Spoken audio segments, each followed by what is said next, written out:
인간은 자신의 그물에 걸려 비참합니다. 인간은 그 그물에서 나와야 하며 멀리 떨어진 별만이 도움이 될 것입니다. 어쩌면 신이 없을지도 모릅니다. 저는 그것에 대해 걱정하지 않습니다. 하지만 앞으로 나아가기 위해서는 신과 멀리 떨어진 별이 필요합니다. 아마도 그 별에 도착할 때 즈음이면 신을 찾지 못하겠지만 그때는 당신이 신이 되어 있을 것입니다. 그 별에 도달하면 당신은 성장했을 것입니다. 인간은 비참해지는 요령을 배웠기 때문에 비참합니다. 자아는 그 밑 바탕이 됩니다. 인간은 불행합니다. 왜냐하면 행복이 너무도 분명하게 존재하기 때문입니다. 그것이 문제를 일으킵니다. 자아는 물고기가 없는 호수로 낚시를 떠납니다. 명백한 것, 즉 이용 가능한 것은 매력적이지 않습니다. 그래서 우리는 신을 그리워합니다. 신은 언제든지 어디든지 존재하며 바로 당신의 주변에 있습니다. 그는 우리가 숨을 들여 마시고 내쉬는 바로 그 공기입니다. 그는 바로 우리의 생명입니다.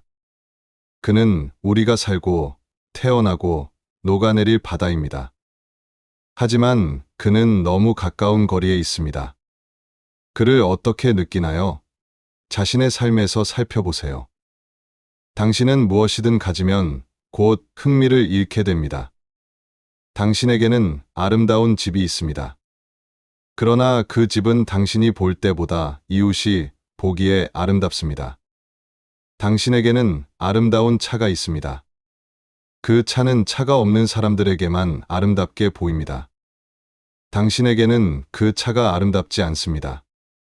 당신에게는 아름다운 여자나 아름다운 남자가 있습니다. 그들은 당신에게 매력적이지 않습니다. 당신은 그들을 이미 곁에 두고 있어 이제 충분합니다. 사람들은 자신에게 없는 것에만 끌립니다. 존재하지 않는 것은 매력적입니다. 자아는 항상 가지고 있지 않은 것을 쫓고 있습니다. 일단 가지고 나면 모든 관심이 사라집니다. 따라서 이기주의자는 비참한 상태로 남아 있습니다. 행복하려면 자신이 가진 것에 만족해야 합니다. 가지고 있지 않은 것에 행복할 수는 없습니다. 그것만으로는 불행할 수밖에 없습니다. 가진 것만으로도 행복할 수 있습니다. 가지고 있지 않은 것에 어떻게 행복할 수 있을까요? 그리고 자아는 항상 가지고 있지 않은 것에만 관심이 있습니다. 당신에게 $10,000가 있고 자아는 더 이상 관심이 없습니다. 이제 $20,000에 관심이 있습니다.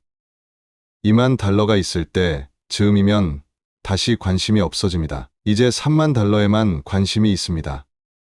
그리고 계속되고 계속됩니다. 자아는 목표만 제공할 뿐 그 목표가 달성될 때마다 축하를 할 수가 없습니다. 사람은 점점 더 비참해집니다. 삶이 지나가면서 우리는 계속해서 불행을 쌓아갑니다. 그리고 자신이 자신의 불행을 초래하고 있다는 사실을 깨닫는 것은 매우 어렵습니다. 그것은 자아에 반하는 것입니다. 그래서 다른 사람에게 책임을 떠넘깁니다. 당신이 비참하고 사회가 그런 것이라고 생각한다면 부모님이 잘못한 것입니다. 프로이트의 말을 들으면 부모님의 조건 때문이라고 말할 것입니다. 마르크스주의자의 말을 들으면 사회 구조, 즉 사회 때문이라고 말할 것입니다.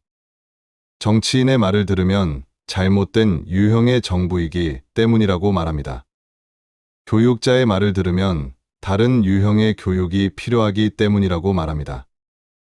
아무도 당신에게 책임이 있다고 말하지 않습니다. 모두 책임을 다른 사람에게 떠넘깁니다. 그러면 행복해지는 것은 불가능합니다. 왜냐하면 다른 사람들이 당신을 불행하게 만들고 있다면 당신이 원하는 대로 세상이 바뀌지 않는 한 행복해지는 것은 불가능하기 때문입니다.